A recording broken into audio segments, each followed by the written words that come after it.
고린도전서에 보면은 그 사도 바울이 세운 고린도 교회에 큰 문제가 생기는데요. 그 내용이 고린도전서 1장 11절 12절에 있습니다. 내 형제들아, 글로에의 집 편으로 너희에 대한 말이 내게 들리니 곧 너희 가운데 분쟁이 있다는 것이라. 내가 이것을 말하거니와 너희가 각각 이르되 나는 바울에게, 나는 아볼로에게, 나는 게바에게, 나는 그리스도에게 속한 자라 한다는 것이니, 그 어떤 상황인지 아시겠죠? 지금 교회에 파벌이 생긴 겁니다. 그래서 어떤 사람들은 나는 바울에게 속한 사람이다, 나는 아볼로에게 속한 사람이다, 이런 식으로 이제 파벌이 생겨서 다투는 일이 벌어졌는데, 사실 뭐 인간의 본능으로 치면 기왕에 그렇게 쪼개져 파벌이 생기면 할 수 있는 대로 많은 사람들이 내 편에 서기를 원하는 게 인간의 본능 아닙니까? 그런데 이거에 대처하는 바울의 모습을 한번 보십시오. 13절입니다. 그리스도께서 어찌 나뉘었느냐? 바울이 너희를 위하여 십자가에 못 박혔으며 바울의 이름으로 너희가 세례를 받았냐? 지금 많은 분쟁하는 사람들 중에 자기를 추종하는 사람들을 향하여 꾸지람하고 직격탄을 날리는 이 바울의 모습입니다. 그리고 고린도전서 3장 4절 5절에도 보니까 어떤 이는 말하되 나는 바울에게라 하고 다른 이는 나는 아볼로에게라 하니 너희가 육의 사람이 아니리요. 그런즉 아볼로는 무엇이며 바울은 무엇이냐? 그들은 주께서 각각 주신 대로 너희로 하여금 믿게 한 사역자들이니라. 여기서 강조되는 사역자니라는 이 말은 심부름꾼이에요. 심부름꾼. 누구를 통해서든지 간에 복음이 전해지고 하나님만 드러나면 되는 거지 어떻게 이런 파벌을 가지고 싸울 수 있느냐, 그런 내용이거든요.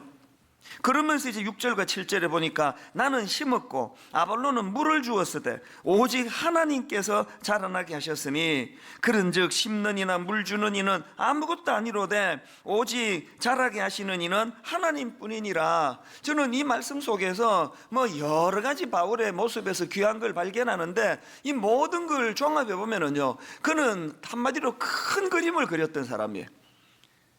그래서 제가 이 부분을 묵상을 하다 보니까 이 바울은 그 쪼잔하지 않은 사람, 쪼잔하지 않은.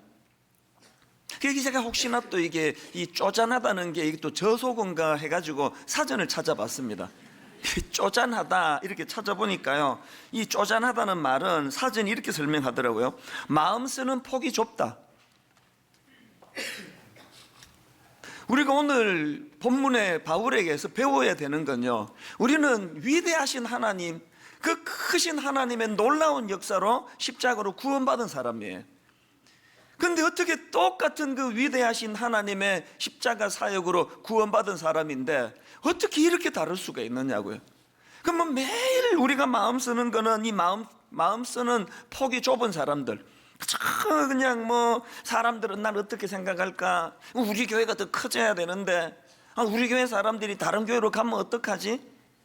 막 계속 이렇게 우리의 폭이 너무 좁다가 보니까요, 그래서 상처도 더 잘 받는 거예요. 매일 그 신경 쓰는 게고 막 쪼잔한 이런 데 신경을 쓰니까 누가 그냥 아무 말 안 하는 툭 던져도 막 상처받아가지고 막 죽을 것 같다 그러고 그러는 거 아닙니까?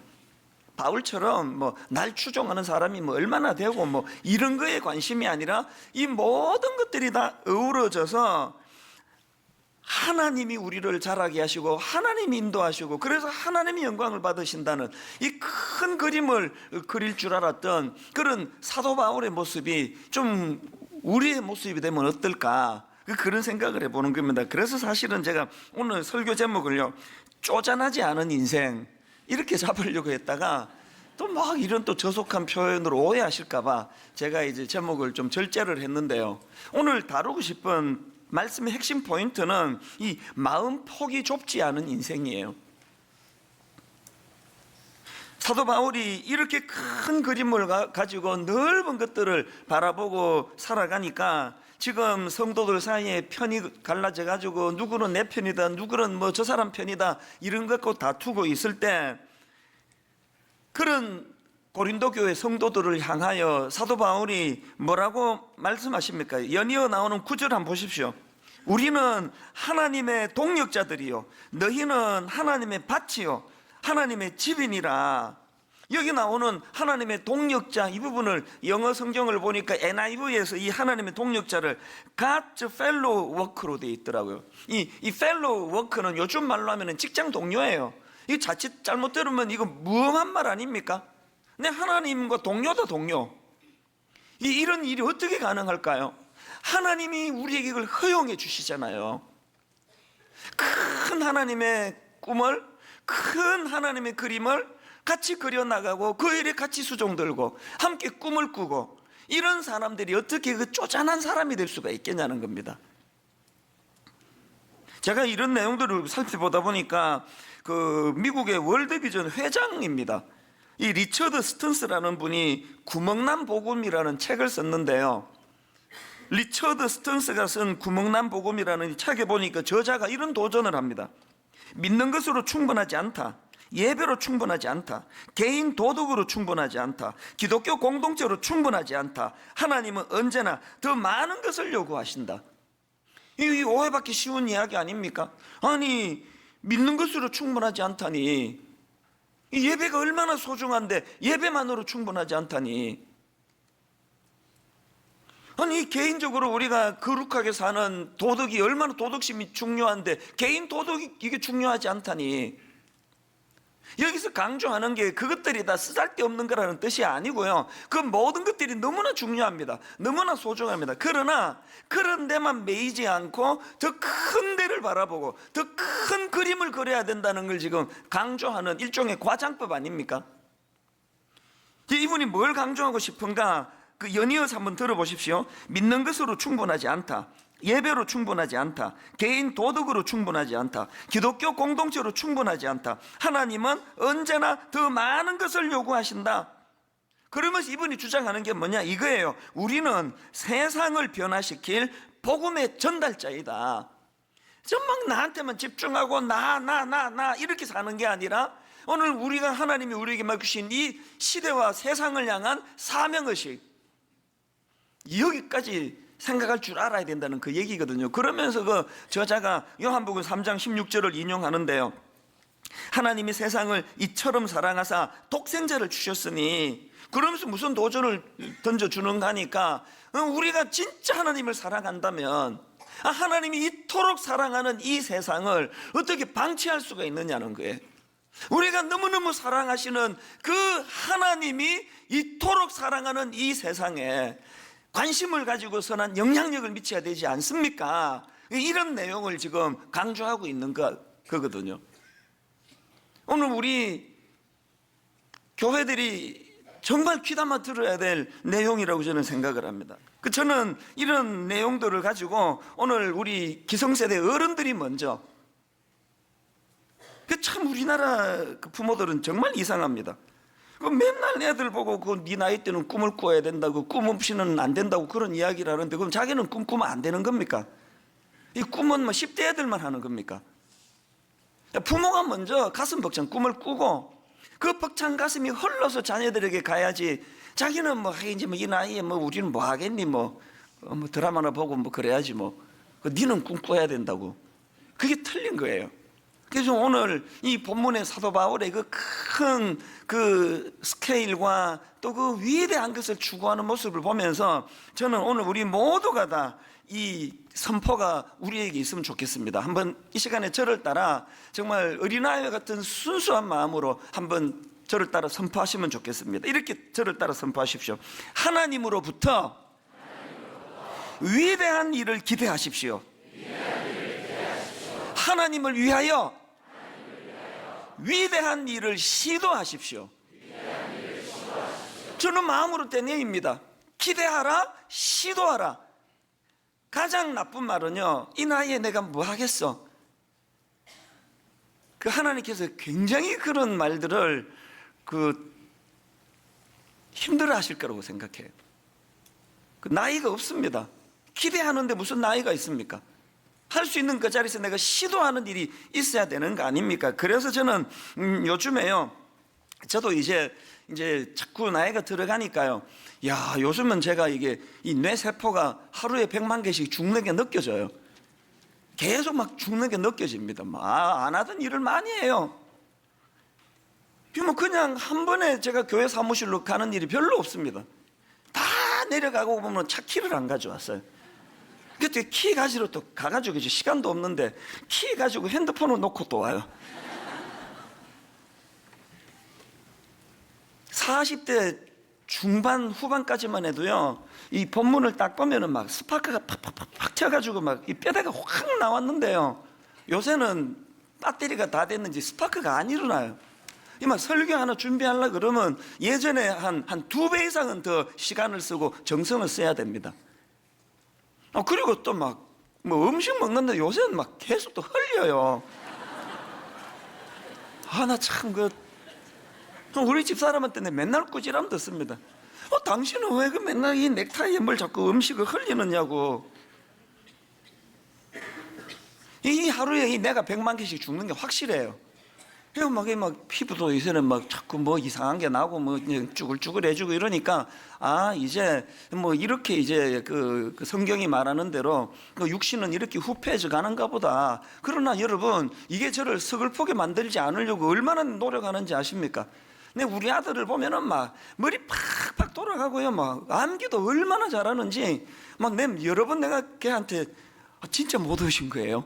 안 헤어지세요? 막 이렇게 얘기하면 참 이 팍팍 기가 죽는 거죠. 그러나 여러분, 내가 아무리 노력을 해도요, 뭐 핸드폰 막 이렇게 조작하고 이런 거 보면은요, 난 죽어도 걔 못 따라가요. 나 걔 너무 부러워요. 그러나 여러분, 제가 우리 아들에게요, 내가 양보하고 다 양보하지만 내 절대로 양보하지 않는 거, 꿈꾸는 것만큼은 내가 그 아이에게 뒤주고 싶지 않습니다. 난 우리 5 식구 가운데 내가 가장 꿈 많이 꾸는 그런 사람이 되기를 원합니다. 여러분 가슴 벅찬 꿈 때문에 잠을 이루어보지 못한 게 언제적 일입니까? 지난주였습니까? 여러분 막 너무너무 내가 꾸는 꿈이 가슴이 벅차가지고 자다가 잠이 벌떡벌떡 깨진 게 이게 언제적 일이냐고요. 감히 말씀을 드리자면 저는 지금 이 나이에도요, 너무너무 가슴 벅찬 꿈 때문에 잠을 이루지 못하는 게 한 달에 2-3번이나 됩니다. 가슴이 너무 벅차 자다가 깨는 적이 한 달에 또 한 2-3번 된다고 저는 생각하거든요. 비록 제가 이제 육신적으로는 우리 아들, 딸 절대로 내가 따라갈 수 없다 할지라도 내가 초라해지지 않는 유일한 대안이 있다면 내가 그 아이들보다 더 큰 꿈을 꾸는 거예요. 그렇기 때문에 저는 하나님으로부터 위대한 일을 기대하십시오. 하나님을 위하여 위대한 일을 시도하십시오. 오늘 예배 가운데 성령님이 저와 여러분에게 은혜를 주심으로 말미암아 큰 그림을 그리고 큰 꿈을 꾸고 달려갔던 사도 바울의 그 모습이 오늘 우리의 모습이 되기를 기도하는 그런 저와 여러분 되시기 바랍니다. 이런 의미에서 우리가 사도 바울의 모습을 2가지로 정리하고 배워야 되는데요, 첫째로 여러분, 사도 바울은 하나님의 위대한 일을 시도했던 인물이에요. 우선 얼마나 그가 그 큰 그림을 그리는 스케일이 큰 사람이었는가는요, 오늘 본문에 여러 군데서 볼 수가 있습니다. 자, 우선 17절 18절을 보십시오. 그러므로 내가 그리스도 예수 안에서 하나님의 일에 대하여 자랑하는 것이 있거니와 그리스도께서 이방인들을 순종하게 하기 위하여 나를 통하여 역사하신 것 외에는 내가 감히 말하지 아니하노라. 여기서 느껴지는 바울의 스케일이 뭐예요? 여러분, 쪼잔한 사람들은요, 막 쪼잔한 자랑을 얼마나 많이 하는지 몰라요. 뭐 그게 우리 아닙니까? 그게 여러분이고 그게 저 아닙니까? 상대방이요, 교양이 있어가지고 그냥 점잖게 들어주는 거죠. 그 못 들어줄 얘기 많습니다. 그 쪼잔한 것 가지고 막 어쩌고 저쩌고 자랑하고 있으면 여러분이 얼마나 쪼잔한 생각을 하는지를 상대방에게 노출되는 거예요. 뭐 이번에 우리 애가 뭐 대학 가가지고 어쩌고 저쩌고 막 계속 자랑하면요, 그 얘기를 듣는 그 사람이 교양이 있는 거예요. 속으로는 아이고 뭐 네 아들만큼 그렇게 안 하는 사람이 이 중에 누가 있냐, 말 안 할 뿐이지. 그 쪼잔한 사람의 특징은 쪼잔한 자랑이 많아요. 막 계속 뭐 그냥 뭐 막 사람 좀 모이기 시작할 때 저도 막 쪼잔한 자랑을 얼마나 많이 했는지 몰라요. 개척 초기에 막 숫자를 자랑하고 싶으면 못 견디겠더라고. 막 10,000명이 막 넘어가던 때 미국 갔는데 그 장면이 지금도 기억나요. 막 어떻게 해서든 이걸 내가, 사람들이 날 촌놈처럼 보니까 내가 지금 10,000명이 모이는 교회 목사라는 걸 말하고 싶은데 이제 그때는 알려지기 전이라 가지고 뭐 그냥 뭐 그러길래 계속 막 만자를 아십니까? 이 만은 어떻게 내가 이거 설명하고 싶어가지고 이 만 그게 지금 생각하면 그게 너무 쪼잔한 태도 아닙니까? 하나님은요 이렇게 쪼잔한 인간을 통해서도 일하시는 게 감사할 뿐이에요. 사도 바울이 뭐라 그럽니까? 나를 통하여 역사하신 것 외에는 내가 그런 거 말하지 않겠다는 거예요.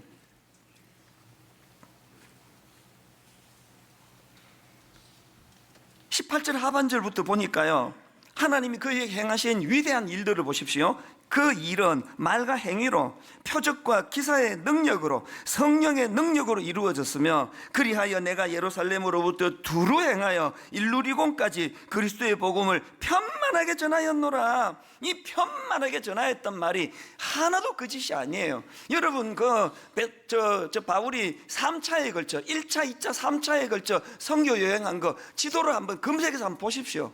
막 혀를 내둘러요. 그때 무슨 대중교통이 있었습니까? 비행기가 있었습니까? 자가용이 있었습니까? 세상에 그런 불편한 교통수단밖에 없던 그 시대에 그 바울의 1차, 2차, 3차 거쳐간 그 지도를 보면은요, 지금도 입이 딱 벌어져요. 그리고 더 중요한 게 뭐냐, 여기 아까 본문에 나오는 것 중에 두루 행하여 19절에 두루라는 이 단어는 헬라어로 퀴클로라는 단어인데요, 이 단어가 신약에 한 군데 더 나옵니다. 예수님의 사역을 설명할 때 이 단어가 나오는데요, 마가복음 6장 6절입니다. 이에 모든 촌에 두루 다니시며, 이게 퀴클로예요.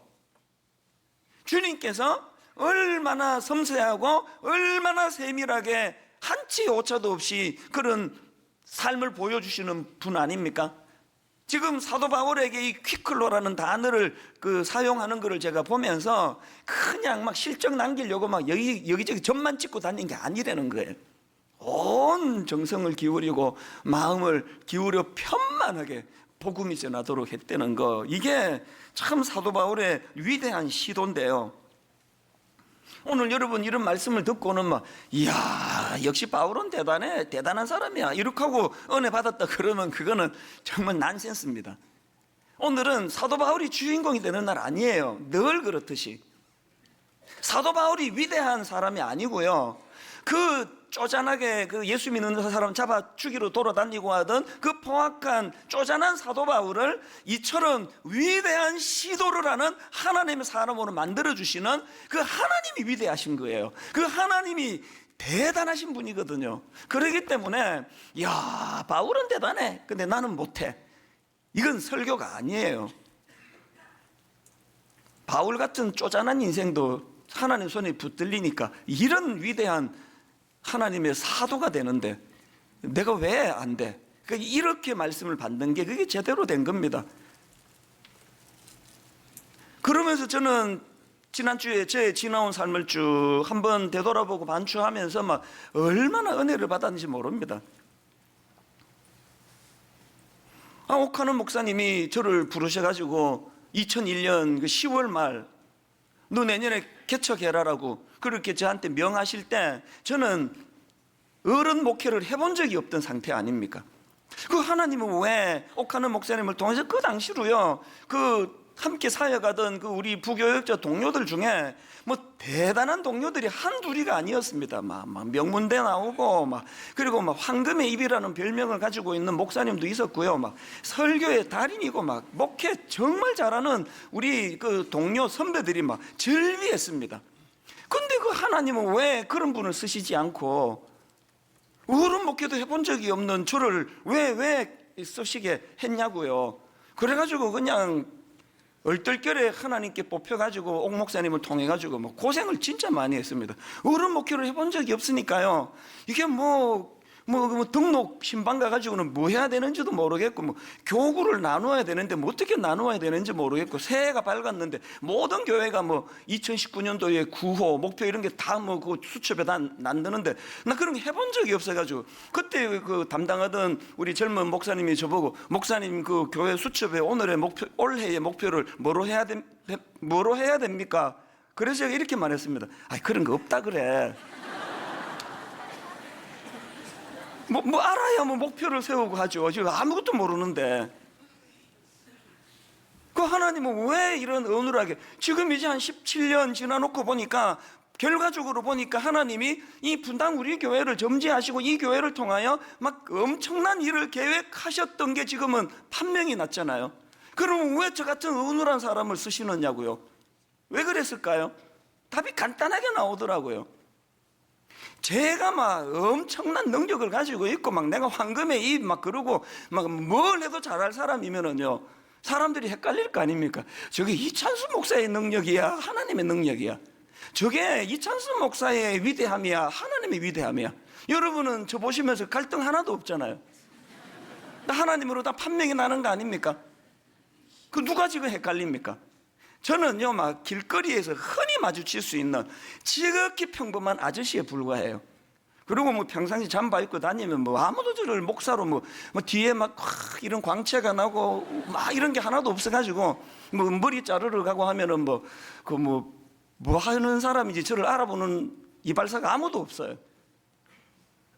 너무 평범한 저를 쓰시는 이유가 어디 있습니까? 그래야 하나님의 위대하심이 드러나거든요. 하나님의 위대하심이 드러나기 위해서 하나님은 바울같이 포악한 그런 사람들만 주로 쓰시는 것 같아요. 저같이 평범하게 짝이 없는. 여러분은요, 저 같은 담임 목사 만난 거 대박인 줄 아세요? 여러분은 저 같은 목사를 만났기 때문에 막 저만 보면 용기가 막 생기잖아요. 야, 너 이찬수 목사 봐라. 저 사람도 되는데 네가 왜 안 되겠니? 네가 뭐 그 사람보다 뭐 공부를 못해, 얼굴이 못생겨서. 그러면서 그 아들 딸한테 저를 빗대가고 계속 지금처럼 하세요 그냥. 너무 은혜스러우니까. 일만성도 파송운동, 사실 뭐 자다가 일어나가지고 얼떨결에 제가 하나님의 그 작전에 휘말려가지고 새벽 3시에 일어나가지고 일만성도 파송운동 선언하고 막 두려워서 저는 그 지난 그 초기 몇 년은 너무나 제가 막 두려웠는데요. 요즘은요, 이게 저를 살만나게 하는 거예요. 이제 한번 보세요. 이제 자꾸 그 한 교회로만 너무 모이는, 쏠리는 이런 현상에 대해서 하나님께서 저에게 그 안타까움을 말씀해 주셨고, 저는 그게 그냥 자다가 순종했을 뿐이에요. 그런데 이게 하나님의 위대한 시도라는 걸 요즘 뼈저리게 느낍니다.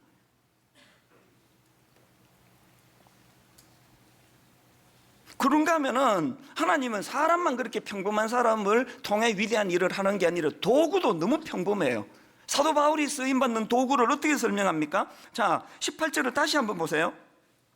그리스도께서 이방인들을 순종하게 하기 위하여 나를 통하여 역사하신 것 외에는 내가 감히 말하지 아니하노라. 그 일은 어떤 도구입니까? 2가지 도구예요. 말과 행위라는 거예요. 하나님은요, 막 다른 사람에게 없는 막 놀라운 어떤 그 특별한 도구를 가지고 일하는 분이 아니에요. 이거 누가 말을 못합니까? 사도 바울이 엄청난 위대한 시도에 쓰임받은 도구가 첫째가 말이에요. 여러분, 이 점에 내가 심각하게 여러분에게 도전 드리고 싶은데요, 여러분은 지금 여러분의 언어가 하나님의 위대한 도구로 쓰임받고 있습니까? 여러분의 언어가 위대한 도구로 쓰임받는 것보다는 그 쪼잔한 누구 뒤에서 뒷담 하나 하고 막 흉이나 보고 막 흠이나 잡고 이렇게 지금 잘못 쓰이고 있는 거 아닙니까? 여러분의 언어가 변화가 되면 이게 여러분의 위대한 도구가 될 줄로 믿으시기를 바랍니다. 여러분의 언어가, 말이 얼마나 위대한 도구가 될 수 있는지 한번 보시겠습니까? 로마서 10장 14절. 그런즉 그들이 믿지 아니하는 일을 어찌 부르리요? 듣지도 못한 일을 어찌 믿으리요? 전파하는 이가 없이 어찌 들으리요? 또 17절. 그러므로 믿음은 들음에서 나며, 여러분의 언어가 생명을 살리고 죽어가는 영혼을 살리는 데 쓰임받는 도구가 될 수 있다는 거, 이거 여러분 아십니까? 이거 지금 우리 교회에 그 전도 폭발 팀들, 그분들의 그 언어를 통해서 얼마나 많은 영혼이 구원받고 있는지 아십니까? 우리 교회 1:1 그 양육 팀들을 통해서 얼마나 낙심하고 우울하고 참 복음이 뭔지 모르는 것 때문에 좌절하는 사람들의 영혼이 살아나고 있는지 아십니까? 제가 대학 다닐 때 제가 2년 다니다가 이제 저는 졸업을 안 하고 이민을 가놓으니까 제 모교에 대한 향수가 늘 있는데요, 제 모교 캠퍼스를 생각하면 떠오르는 장면은 딱 하나예요.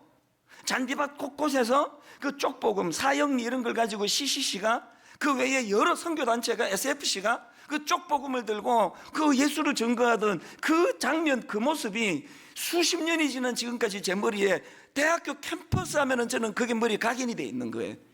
그 언어가 이런 위대한 일에 쓰임을 받는 거 아닙니까? 그런가 하면 두 번째 도구가 뭐예요?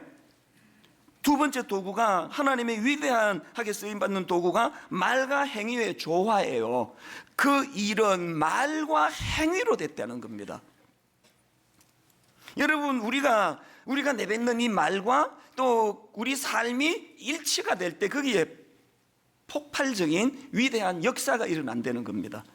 자, 예수님이 본을 보여주시는 게 뭐냐? 사도행전 1장 1절에서 예수님의 가르치심을 어떻게 묘사하는지 한번 자세히 한번 보십시오. 데오빌로여, 내가 먼저 쓴 글에는 무릇 예수께서 행하시며 가르치시기를 시작하심부터. 예수님의 가르치심의 특징은요, 행하심이 먼저예요. 행하심과 가르치심이에요.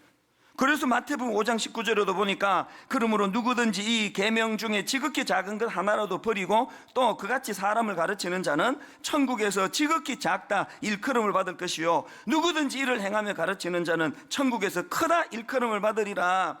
큰 교회 목사 돼가지고 막 많은 사람 앞에서 설교한다고 위대한 사람이 되는 게 아니에요. 오늘 내가 여러분 앞에 선포하는 제 말이 엿새 동안 아무도 보는 사람이 없는 그 자리에서 이 말이 내 행실과 같이 일치가 될 때, 그때 그게 큰 사람이 되는 거예요. 성경의 원리예요. 여러분, 우리가 왜 정직해야 됩니까? 왜 진실해야 됩니까? 우리의 정직과 진실이 우리 말을 뒷받침할 때 거기에 파괴적인 능력이 나타나기 때문이라는 겁니다. 그래서 요한일서 3장 18절, 자녀들아 우리가 말과 혀로만 사랑하지 말고, 이거 잘 들어보세요. 우리가 말과 혀로만 사랑하지 말고 행함과 진실함으로 사랑하자. 우리의 말과 행위가 변화돼서 이 진실함으로 무장이 될 때 이것이 하나님의 위대한 일에 쓰임받는 도구가 될 줄로 믿습니다.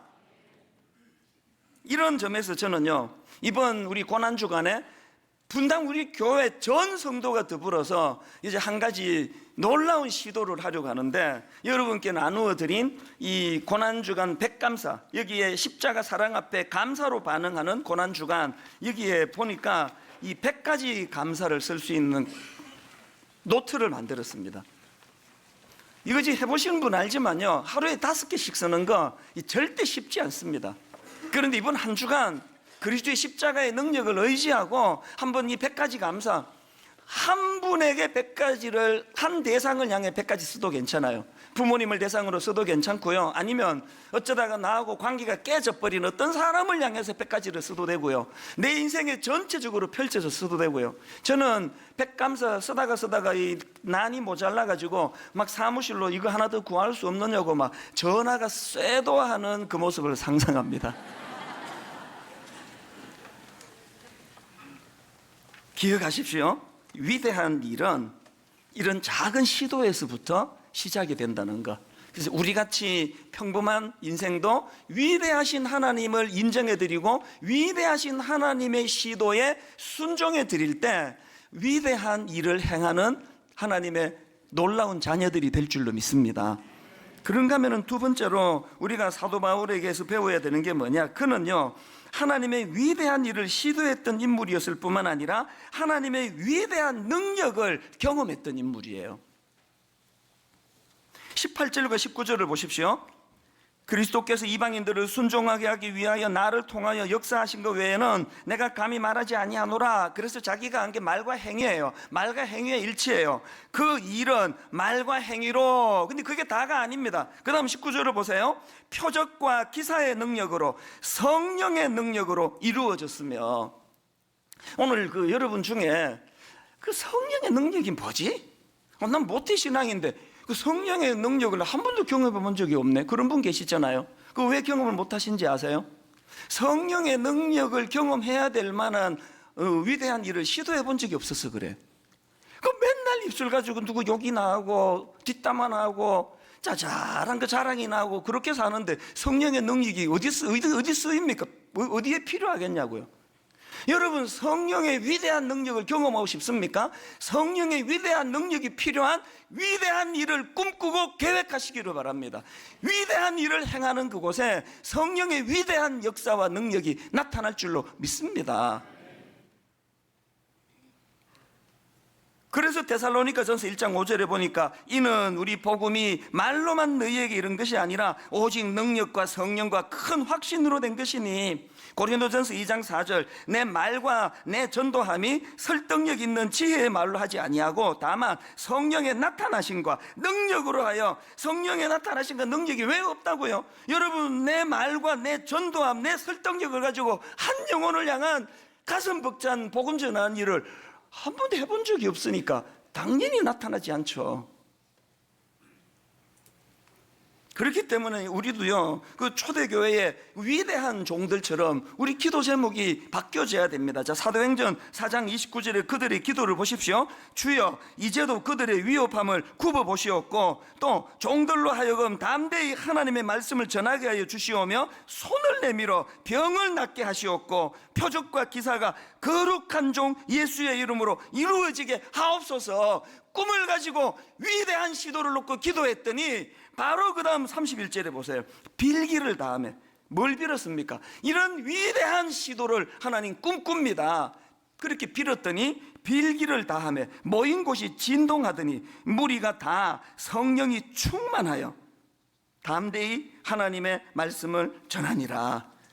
여러분, 초대교회 지도자들이 이런 자잘한 거에 신경 쓰지 않고 내 교회 키우기 위해 막 내가 능력 있는 사람이라고 이런 자잘한 자랑거리로 삼지 않고 큰 하나님의 큰 일, 하나님의 위대한 시도를 꿈꿨더니 거기에 강력한 성령의 역사, 능력이 나타나더라는 겁니다. 출애굽기 33장에 그 모세도 마찬가지 아닙니까? 33장 3절 연초에 제가 인용해 드렸던 구절인데 한번 떠올려 보십시오.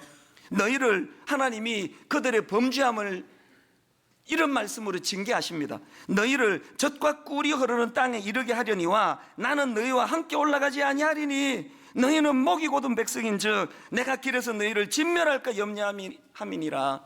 모세의 위대함이 뭐예요? 뭐 하나님이 함께 하든 말든 뭐 그건 당신 사정이고 우리는 목표로 한 위대한 목표 가나안에 도달만 하면 되는 거 아니냐, 이런 태도를 가지지 않고요, 그런 하나님의 무서운 말씀에 대해 모세가 어떻게 반응합니까? 바로 그다음 15절 한번 보세요. 모세가 여호와께 아뢰되 주께서 친히 가지 아니하시려거든 우리를 이곳에서 올려 보내지 마옵소서. 위대한 일은 위대하신 하나님과 함께하지 않으면 안 된다는 이 사실을 모세가 철저하게 알았기 때문에 하나님 없는 위대한 일은 없는 거예요. 하나님 안 계시는 위대한 시도는 모두가 다 헛된 일이에요. 여러분, 우리 삶 속에서 이제 이 위대한 일을 꿈을 꾸고 나이는 들어가고 먹다가 뭐 자꾸 뭐 음식 흘리고 기억력은 자꾸 깜빡깜빡하고 그럼 내가 하루에 막 100만 개씩 죽어가는 것 같은 이런 연약해져가는 육신을 본다 할지라도 절대로 그것이 우리를 초라하게 할 수 없는 강력한 무기가 있다면 우리 영혼은 더 주님을 의지하고 우리 영혼은 주님을 더 갈망하고 내 영혼은 주님의 위대하신 그 모습을 우리가 인정해 드리면서 주님의 위대한 선포를, 위대한 시도를 발맞추어 드리는 거예요. 우리 주 예수 그리스도의 은혜와 하나님 아버지의 다함없는 사랑과 성령님의 감동, 감화, 위로교통 충만하심의 역사가 오늘 주신 말씀 마음에 담고 위대하신 하나님을 내 마음에 품고 위대하신 하나님 앞에 순종하며 나아가기로 다짐하며 예배하는 모든 주의 자녀들 머리 위에 지금부터 영원토록 함께 하시기를 간절히 축원하옵나이다. 아멘.